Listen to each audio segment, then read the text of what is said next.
Hi, I'm Lloyd DeWitt. I am the Janet Richard Geary Curator of European and American Art pre-1930, and I am working with Charlotte on this project of understanding the great Monet Waterlilies and bringing it to the public. Monet is born in 1840 in Paris, and his family moves to the coast shortly thereafter. It's an affluent family, and he meets a painter there, Boudin, who teaches him. He's interested in art, and he learns how to paint out of doors, and that's an important step for painters in France.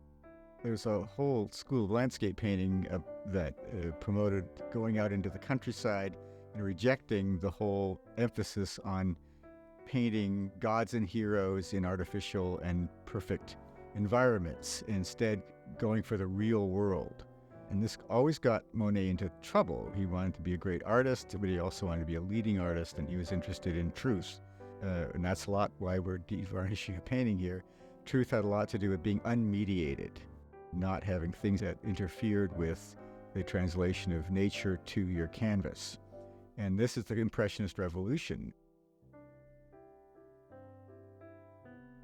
The Salon is this phantasmagoria, this huge exhibition of paintings hung like literally frame to frame in these large halls, specially built, held once a year, state-supported, state-mandated. There was a jury.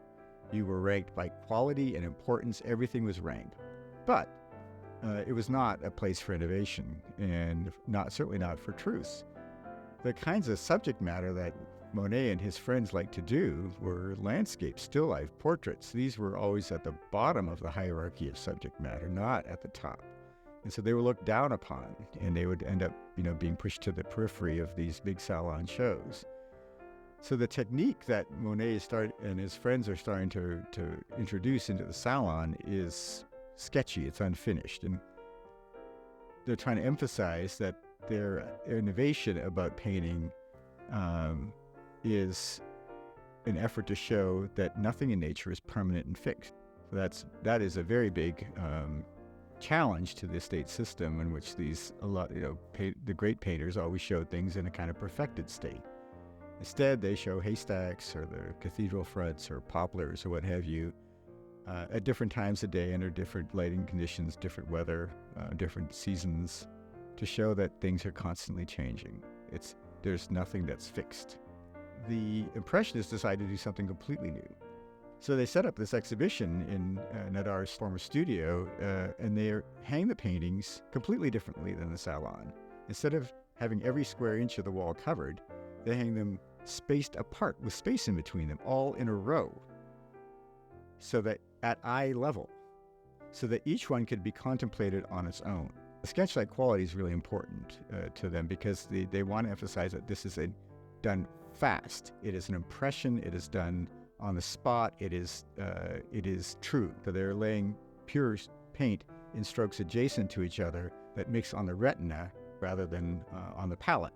And this is a really key technique. So the experience of their paintings is intense. It's a lot of strokes of pure paint and pure pigment.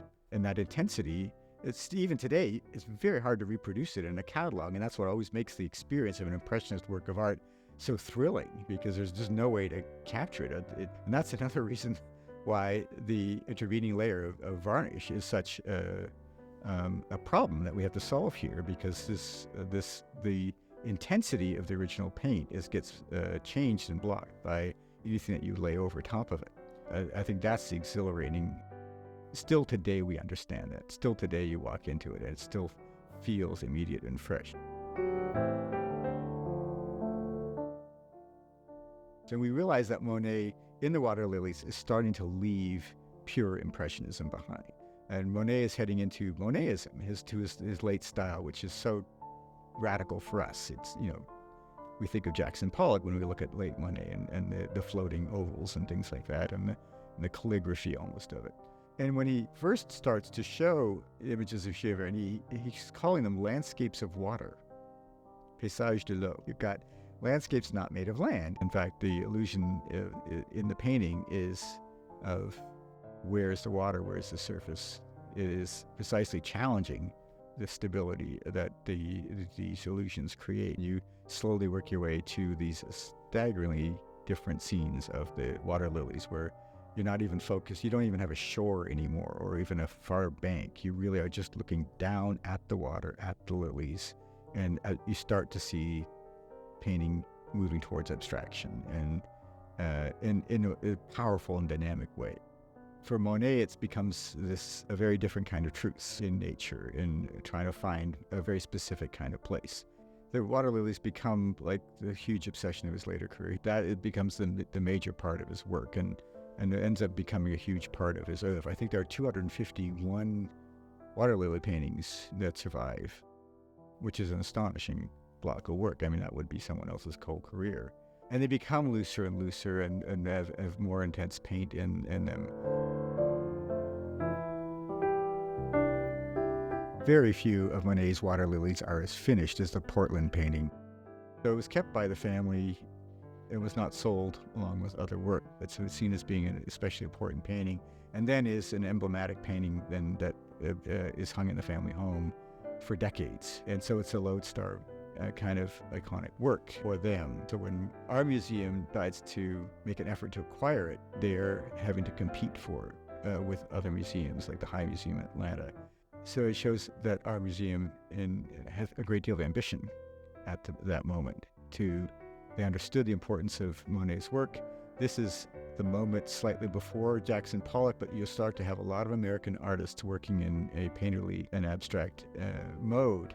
And so there is a sense in which the Portland patrons are seizing the day and making a broader argument about modern art and about American art specifically by putting all their chips on this gorgeous canvas and really deciding to make this an icon of our museum. And it, I think, has really carried the day. I don't think it's ever been knocked off its podium, so to speak, because of that kind of very perceptive connection between Monet's project and the future of art after that point. But we do understand that the Impressionists intended their works not to be varnished, and that was how they keyed the color and created the balances and carefully refined the finished look of the painting was based on it not being varnished. I can't wait for it to get to that point, to be able to experience what Monet intended us to experience, which won't have been seen for 65 years. So it's going to be a kind of an unveiling for us. The ether will live.